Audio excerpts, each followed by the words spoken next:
What's up, ladies and gentlemen? So today we're going to be doing 7th Lord in the 8th house, and what happens when your 7th Lord planet is sitting in the 8th house. And as always, if you do not know where your 7th Lord is placed and where all your other lords are placed in your horoscope, for that check out the links here and check out my full astrological report, including my books Astrology, Conjunction, and Aspects of the Speed of Light, including the full numerological report. So what's up, dude? After a long time, you're in the video, huh? He finally wants to be in a video. So anyway, 7th Lord in the 8th house. First of all, what is the 7th house? 7th house represents the it's a house of marriage, legal partnerships. It's a house of other people, all the people that you meet in your life who are perhaps not your family members. Anybody who you see on the street who says hi to you, that's 7th house people. It shows your interaction with strange people, because 7th house is also the house of business. So it shows you have to do, trade in business. That means you're coming across different personalities, different, kind of people in your life. So that's what 7th house is. Mainly though, it's a house of marriage. That's what everybody wants to, look at 7th house as. It's a house of marriage, shows your spouse, shows the personality of the spouse, shows the profession of the spouse. Although in order to really find the profession of the spouse, you have to look at the 7th Lord, Dharakarka in Gemini astrology, and positions of the condition of 7th house in the Namansha. But when 7th house goes into the 8th house, well, 8th house is the house of secrecy. 8th house is second from the 7th house, meaning it is the assets of the 7th house. It shows sexual relationships, because 7th house shows the partner that you choose for your sexual intercourse. 8th house shows the activities of the 7th house, which is the actual act of sexual, relationship. So 8th house position of the 7th Lord can show, are you really boring in sex, or you're just straight up like an animal, or you're just like straight up dirty, man, like from the south, you know what I'm saying? Like you're totally out there. So that's what 7th Lord in the 8th house represents.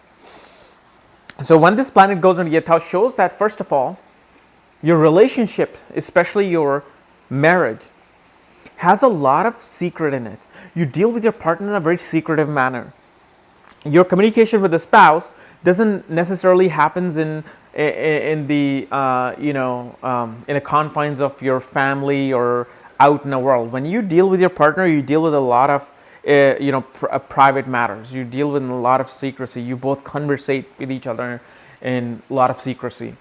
It shows that you want a partner who can handle the ups and downs that you have in your life. You want to choose a partner who can handle your shortcomings in life, because of the fact 8th house represents sudden transformation, sudden ups and downs. And so shows that you want someone who can handle this. Also, 8th house represents joint assets with your partner. Shows you only want to definitely look for a spouse who increases your joint assets, who can provide assets to you, who can provide you or protect you from sudden calamities of the 8th house. Shows you want a partner, you want a business partner or a life partner who's very intense, and the relationship itself gets very intense. There's no plain simple graph in the marriage. Like within a span of 1 or 2 years, there's these ups and downs. That's what it shows. As far as the sexual part is concerned, you want a partner who will help you explore your sexual desire, who will show you the act of sexuality. And now, based on Malefic and benefic part of this situation, may show that a Malefic planet going into the 7th house as a 7th Lord in the 8th house, can show somebody who may have been sexually abused early on in childhood, or may actually get sexually abused by their partner in marriage. Like there are rapes that happen in a marriage where the wife doesn't want to, and then the husband forces himself on the wife, or the husband doesn't want to, the wife forces himself on the husband. That really does not make sense, because that would really suck for a guy if you don't want to do it while your wife is like throwing herself upon you. Come on. I don't know, something wrong with you then. So anyway, that's what this represents. It also represents that you want a partner who can show you and help you explore the secretive occultist side of life. You want to be able to, a partner who will transform himself and break all sorts of boundaries with you. Because 8th house just shows sudden chaotic things, like suddenly just doing things that nobody expected, which is in a way breaking boundaries.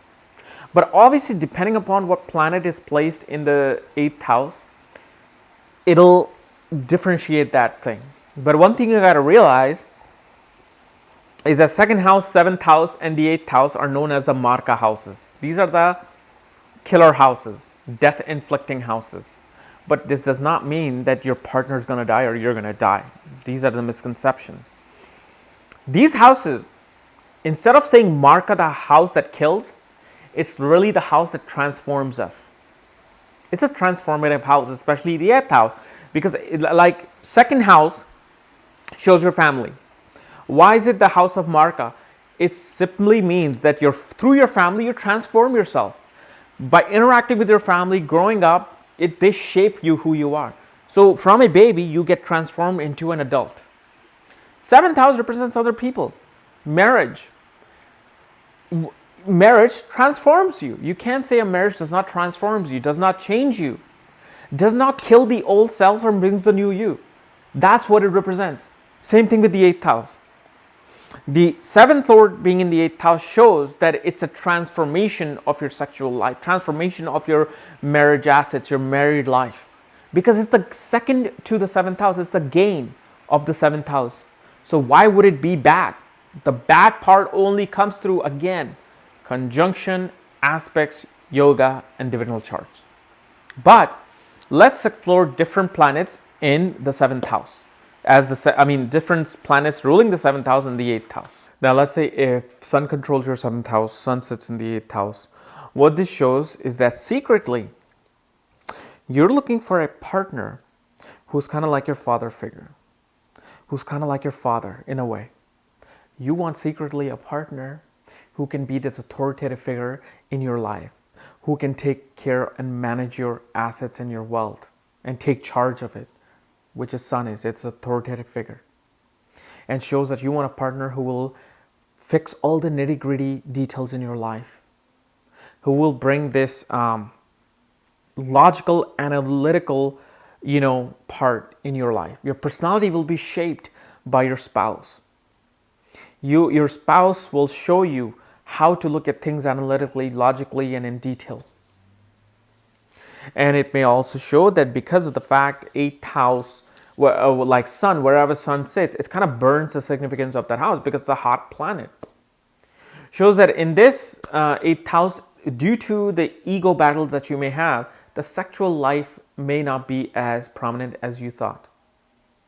Because of the fact, Sun is burning the 8th house, it's making more heat, you're uncomfortable in the sexual. Maybe your partner is too boring, you're too boring, he doesn't want to do that, you don't want to do that in bed.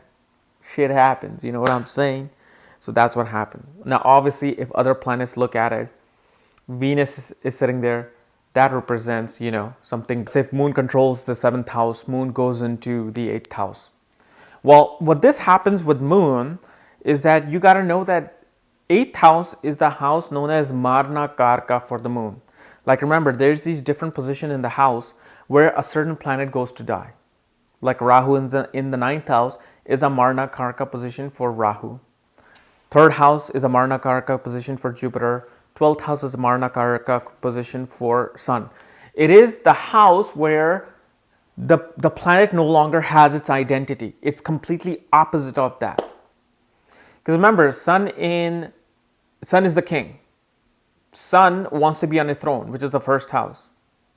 And Sun wants to service other people, be in the service of the government, which is 6th house. Now, Sun in the 12th house shows loss of throne, loss of identity, loss of ego. That's what 12th house is. It's a mysterious house where you lose your soul. Same thing with Rahu. Rahu in the 9th house has to now follow religions, sets of rituals and laws, where Rahu wants to break them. Rahu wants to just be with his friends, hang out in the third house, be the communicator. Where Jupiter goes there to die, because Jupiter doesn't want to communicate with, siblings in a matter of day-to-day life. Jupiter wants to be learning philosophy, wants to be discussing spirituality, perhaps astrology, astronomy. That's what Jupiter is. So same thing with the moon. Moon in the 8th house, the mind is going to a lot of traumatic, calamic, disordinance in the mind. The moon is going through these sudden ups and downs. The emotions goes up and down. So what this shows is that you put your emotional baggage onto your spouse.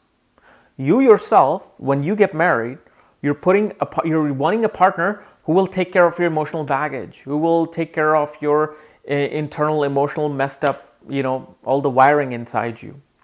Shows secretly you're looking for somebody who can be your mother, because guess what? Mother is the one who handles your emotions.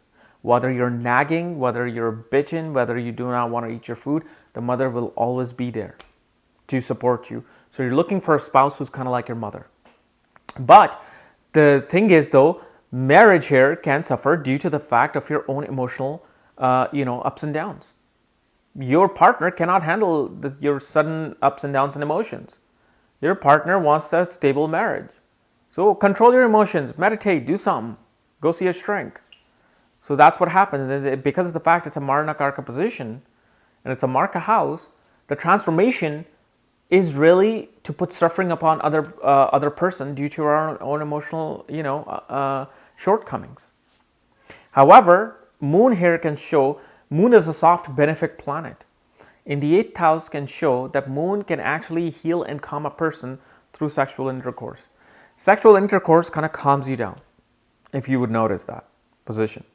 Let's say Mercury controls the 7th house, Mercury goes into the 8th house, shows you want a person who can emotionally communicate with you, who can somehow manage and handle all the business dealings that you have in your life, handle your finances, because you want a partner who can work the numbers.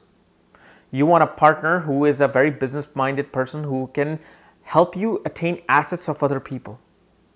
Because 8th house is other people's assets, other people's money, where 2nd house is your own unearned money. So here you're looking for a very business Mercurian type partner who can help you gain other people's assets, help you be in a business partnership where you're either in an insurance business or you're in some sort of a business where life and death matters are bringing you money.